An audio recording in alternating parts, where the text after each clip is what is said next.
it was Boxing Day, so day after Christmas. And I remember opening my email inbox to see 3 emails from my top 3 clients, each of which had broken up with me over email.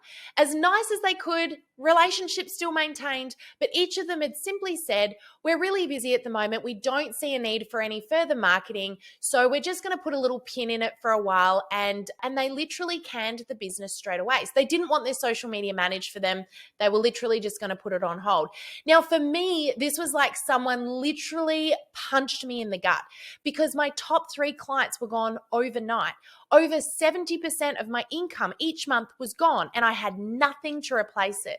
I was in the caravan. I remember getting this message and I walked out of my caravan. My accountant, who is also Greg's best friend, was sitting out there having a beer with Greg. Greg was sitting there. He was chilling out. I remember just looking at the both of them. I was as white and I just said, my business is over. That's it. I'm going to have to go and get a job when we get back from holidays. I'm going to have to go and get a job.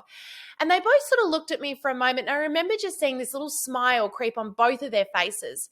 And Simon, who's my accountant, looked at me and he said, why is it over? And I explained what had happened. And he just looked at me and he said, all right, grab your notebook, grab your pen, grab a glass of wine. I'm going to take my beer and we're going to go sit in your caravan right now. And we're going to talk about how we are going to make sure this never happens again.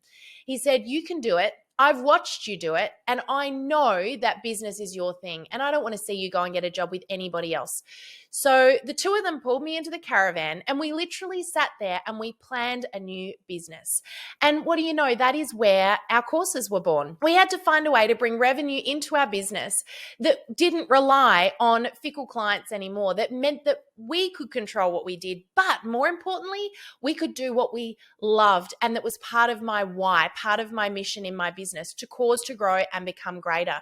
And so our courses were born. And my question to you is, when you're in the business, who do you have around you that believes in you more than you believe in yourself?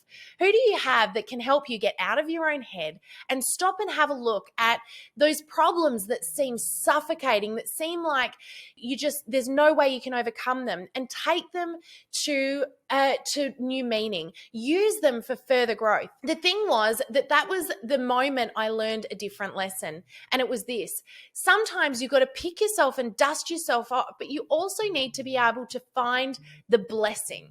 And this is another really important lesson I've learned in business that has helped me to survive till today, is that even when everything gets really hard, even when you've copped a ton of no's, even when you got in front of that camera and you failed miserably, or technology didn't work that day, or your order didn't arrive, or whatever it is for you, you need to be able to find a moment to stop and find the blessing in that very moment. Because if you focus on what's happening to you, you miss what's happening for you. And for me, sometimes it's very, very hard to see the blessing in a situation. Sometimes it's really hard to find the gratitude when things seem like they are completely suffocating you and surrounding you. And yet those moments when you do, those moments when you force yourself to find that blessing, are the moments where the greatest breakthrough, not just in your business, but in your personal growth, really, truly happens.